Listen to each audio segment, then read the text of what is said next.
Hello again, I'm Bob Colt, and we're continuing our conversations in Charlotte Public Schools. And Bethany Zeuch is with me now. You're all about music. Absolutely. So tell us, what do we need to know? What about the vocal performance and instruction and everything that you do?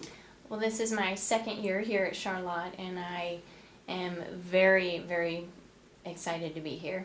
The vocal program, when I took over the program last year, it was in very good shape, so that was a very good start for me. It made the process a little bit easier moving into the system.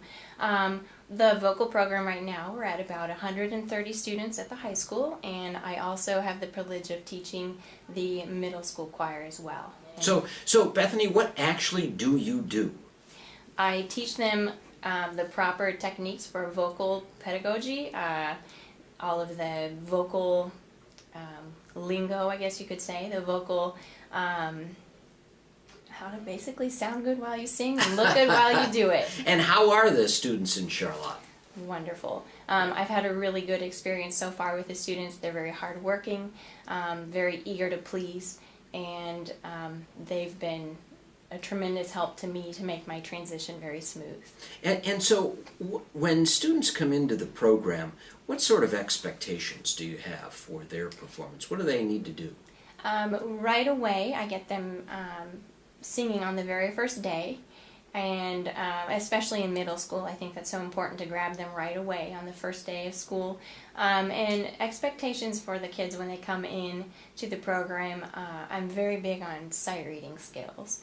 So for them to be able to place the sight reading in front of them, they work on hand signs and solfege, and and along with that comes the expectation of, I know you need to work very hard, but it's also very rewarding at the same time. Yeah, and so what is working hard? What do they have to do every day for their instruction? On a daily basis, they're expected to, number one, be on time with a pencil in your seat. And also, we start right away with a class with warm-ups, vocal warm-ups, something to just get the air moving, get them very comfortable with their singing that we're about to do in the class. We get right going into our music. We do a lot of sectional work, splitting up the voice parts, And so when students are really in class and they're working on this sort of thing, they do a warm-up, and then they really get into vocal work that is repetitious, or do you try to do something new every day? I try to present them with the same, we only have about 3 pieces that we work on per choir, per concert season, and but I try to present it in a new and different way for them every day. Maybe one day we focus on a very specific section in that song, and then move right away to a new section, or I present it as sectional work, and it's very student-led, and that puts a lot of the responsibility on them to really step up and perform. So the science of the vocal work is really that each student is performing individually, but they all come together in a choir. Yes. And that's the complicated part. Yes. And that's also what makes singing in a choir or playing in a band so unique, is the fact that it's a team sport, but it's so individually driven that I often say to my classes, you're only as strong as your weakest member, and that constantly reminds them that they need to pull their own weight in order to succeed as a group. How do you know if you're successful in vocal instruction?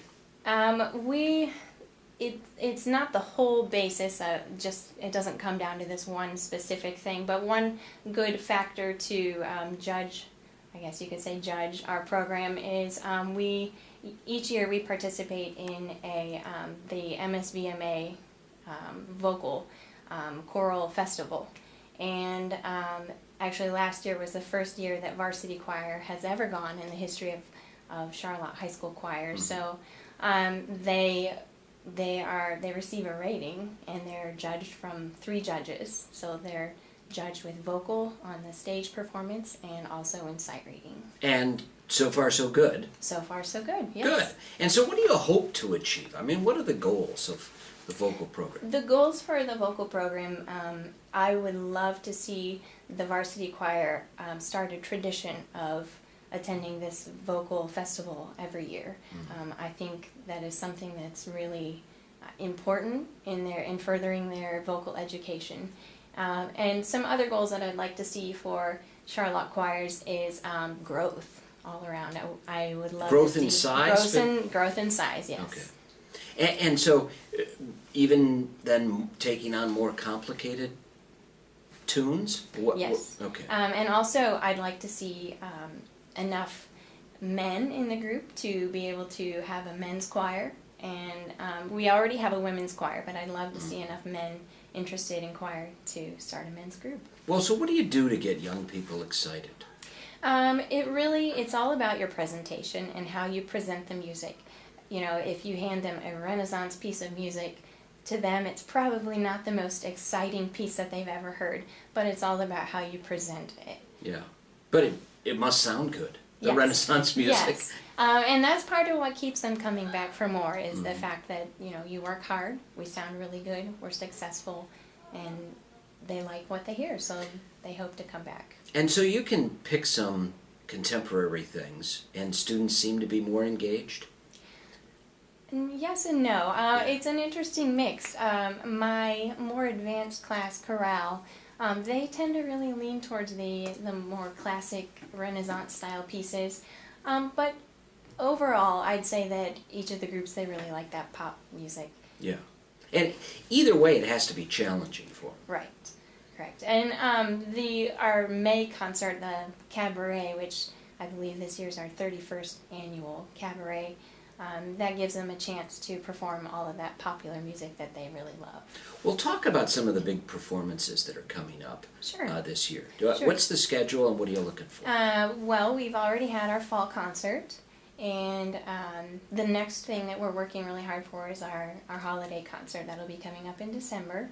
And typically we've done, in the past, the fall concert is a middle school and high school combined. And then the Christmas concert they split, which that gives them a chance to perform individually. So they love to sing solos and small group ensembles. And then other things throughout the year are the choir festival, which I talked about earlier. That happens in February. And then our big end of the year cabaret.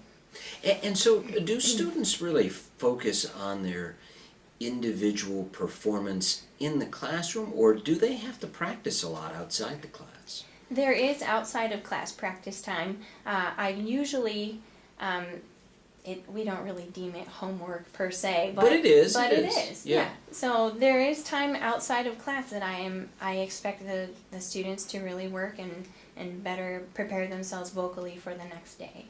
How do you tell them to really decipher a complicated piece of music?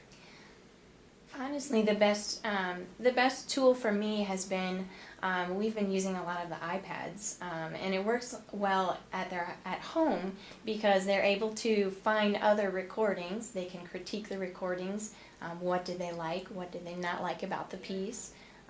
What did you think about the group as a whole? And then they can come back into the classroom and we can discuss it as a whole. And it's so interesting to hear, the different opinions that they have about this piece. Yeah. I would imagine students singing together produces a great product, but a lot of young people might come in to a classroom or a vocal group just being interested from what they see on TV, American Idol and Voice and all of the programs that are on kind of celebrating music. Yes.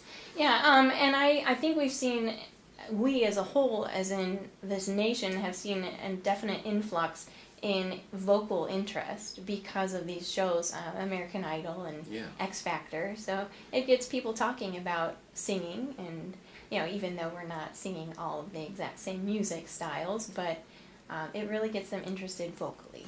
And so what does a student have to do to be good? To be good, number one, first and foremost, I encourage each of the students to take private lessons. Is it a requirement? No, but it really gets them focused on their own individual voice, because everyone's unique. And so for them to be very successful in the class, I think it's very important to be comfortable with your own voice and to know its different quirks. And so you can kind of rate students in different categories, and does that really dictate how you qualify them for different vocal groups? Yes, there are 3 groups at the high school. 2 of those groups of the 3 are audition choirs. So for chorale, which is the top choir here at the high school, chorale is audition only, and they need to prepare a sight reading exercise as well as a vocal passage from a song of their choosing. So they get to pick? Yes. And come in and perform for a group of judges? Yes, that's correct. So that's not so different from an American Idol. Not really. Not really. Maybe just a different selection of what they would do. So as kids come in, what's the learning takeaway that you think young people get from investing in vocal performance and music? They learn a lot of different things, don't Right. From what I can tell, students learn important life skills from being in a vocal class or any music class in general. They learn how to function as a team. They learn the importance of pulling their own weight as an individual. They learn people skills, how to get along with that neighbor next to you when that tenor might really get on your nerves. And so there are a lot of life skills that they can apply directly from working within the choir that they can take out into the world once they graduate. How is a classroom kind of instruction different from a vocal performing group? You kind of have to attack it a little differently, don't you? Yes. With a vocal performing group, it's very teacher-led, but I don't want to say it's only teacher-led, because the students have a lot of drive into how the class is functioning. There's not a whole lot of downtime at all. You have to keep the pace going very, very quickly. So for vocal classrooms, I think that very, very student and teacher driven. So you're kind of teaching the vocal performance there, and then when they actually get into a performing group, then they really have to perform. Yes. As a team and as entertainment for an audience. And so what sort of long-term skills do you think young people take away from vocal performance once they leave school? Obviously you have to be dedicated and have some commitment, but is there a process that you think that young people learn that they take in other educational experiences? Oh, I think so, absolutely. I think being in a part of a vocal group or a music group in general teaches them the importance of drive. You know, they have to have that will, that desire to better themselves. And I think in a vocal performance, we especially have that pressure put on the students that we expect nothing less than their best. What do you expect from parents who have their kids in a program? Parents of students in our program, this, by the way, in the past 2 years have been very helpful and I appreciate them greatly. Expectations of parents of choral students, it comes with a lot of different, unique, diverse situations. For instance, attending concerts, not an expectation at all, but very highly encouraged. But what I really ask for from parents of the choir program is just to be encouraging. When you hear them singing at home or in the car, be encouraging. And I would imagine that a lot of parents want to come to the performances and bring family. Yes, we have great attendance, and I am so blessed to have that wonderful facility of the Charlotte Performing Arts Center. It's one of the best. It's great to have a great place to perform. Yes. And so as you're helping develop young people, what is it that you really look for that might be something special? Is it vocal tone and quality, or is it knowledge that they bring to the classroom and performance? Is there something special? I think it's a balance of all of those things that you just talked about. I'm not necessarily looking for the best vocal performance, someone who is driven to Broadway. I'm looking for someone who has the passion for it, who has the drive, who is a very good team player, who I know will work very well within our group. And if they happen to sing very well, that's definitely an addition to the package. And you have to consider that they're balancing so many other things in school too, right? Yes. That's something that I try to keep in mind. They're not only in a choir or a band. They have so many other things pulling them in so many directions. So I really think it's important to keep that into perspective for students. When they feel overwhelmed, it's just important to keep that in balance, keep a healthy balance for them. And so young people who are really interested in vocals and vocal performance, do you find that it leads to other areas of music as well? Yes, absolutely. I would say a vast majority of my choir program is involved either in the theater program here at Charlotte or the band program here. And both of those programs are an excellent way to get involved with music. They're both driven by very professional people. So when a young person comes in for vocal instruction and maybe they're interested in one of the performance groups, do you tell them, here are a few things that you must do? Yes.